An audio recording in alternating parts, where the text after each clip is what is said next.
Panda! Hello, I'm Alex, also known as Mr. Panda, and this is my review of Yoshi's Crafted World for the Nintendo Switch.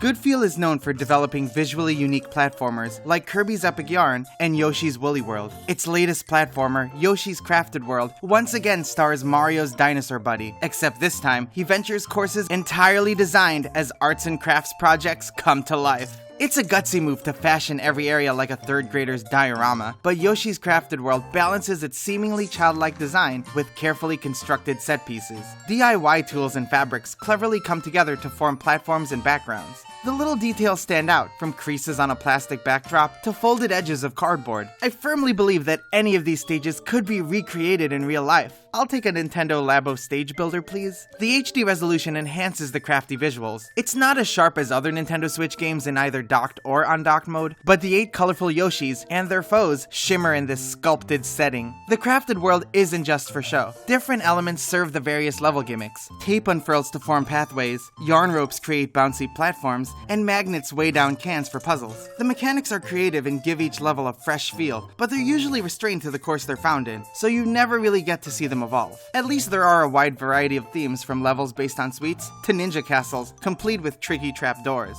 The most memorable stages branched out from standard platforming, for example, to target shooting or riding a giant robot. For the most part, Yoshi plays similarly to other titles in the series. He has a flutter jump, eats enemies to make eggs, and throws those eggs as projectiles. However, that last element has changed significantly. In Yoshi's Crafted World, you can move the aiming reticle anywhere on the screen for precise egg tossing. The catch is that Yoshi can't move while aiming, so you are stuck in a static position until you throw that egg. Why such an odd gameplay shift? Because Yoshi can now throw eggs into the foreground and background. Tossing eggs and walking in and out of different planes of depth lend credence to the game's 2.5D side-scrolling style, and it looks neat to jump back and forth. However, due to this shift in stage design, Yoshi screeches to a halt when performing one of his primary abilities, just so he can adjust to shooting in 3D space. The series isn't known for brisk platforming, but Yoshi's altered egg tossing doesn't do the pacing any favors, nor does the slow lullaby-like soundtrack, which creates no tension whatsoever and is reused gratingly throughout the entire campaign. Extra objectives highlight the game's theme of discovery. Nintendo has emphasized in its marketing that every level has a flip side. Basically, you play the stage in reverse, and the perspective switches such that you can see the backsides of every object. I had a smile on my face anytime I saw a box's nutrition facts or a barcode. The charm is at maximum ooze in this mode. Unfortunately, flipping the stage doesn't offer any new meaningful challenges. Instead, the game tasks players to find 3 Poochie Pups and escort them to the end within a time limit. It's an entertaining mission that fosters exploration, but it's underwhelming considering how heavily the flip side levels are promoted. Catching these adorable puppies is at least more substantial than the souvenir hunts that function like tedious hidden object fetch quests. The discovery train doesn't end there, as plenty of collectibles adorn the world, from the core smiley flowers required for unlocking levels to 20 red coins scattered throughout each area. Achieving 100% on a stage requires nabbing every flower, red coin, over 100 gold coins, and maintaining maximum health, which is definitely tough. You'll need an eagle eye to see some pesky hidden collectibles, and may need to replay levels repeatedly just to find a single red coin or flower. Thankfully, the game tracks what you've already obtained. Hardcore players will find it worth their while to amass smiley flowers for some key rewards, though I wouldn't say it's a must to get every collectible for anything but bragging rights. Completionists will get the most out of Yoshi's Crafted World.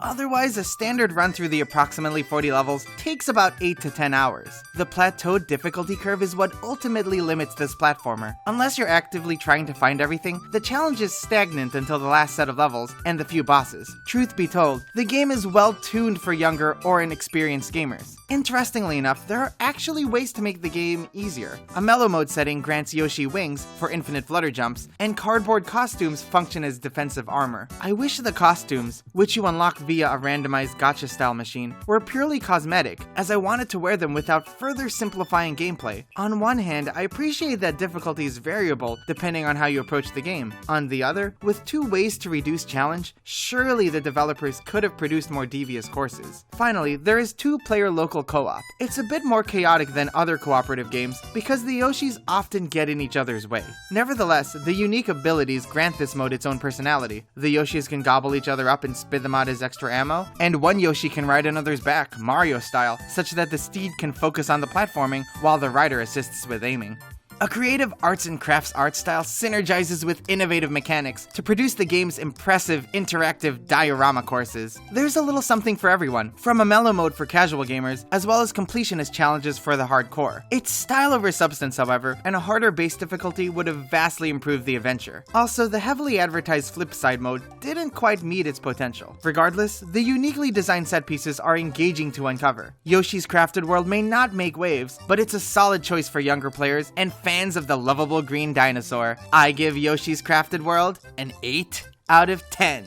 Thank you for watching. If you enjoyed the video, it would be so awesome if you give it a like, and please be sure to subscribe to my channel for more in-depth Nintendo reviews. Please let me know what you think of Yoshi's Crafted World in the comment section below. This was Alex, aka Mr. Panda, and until next time, Yoshi!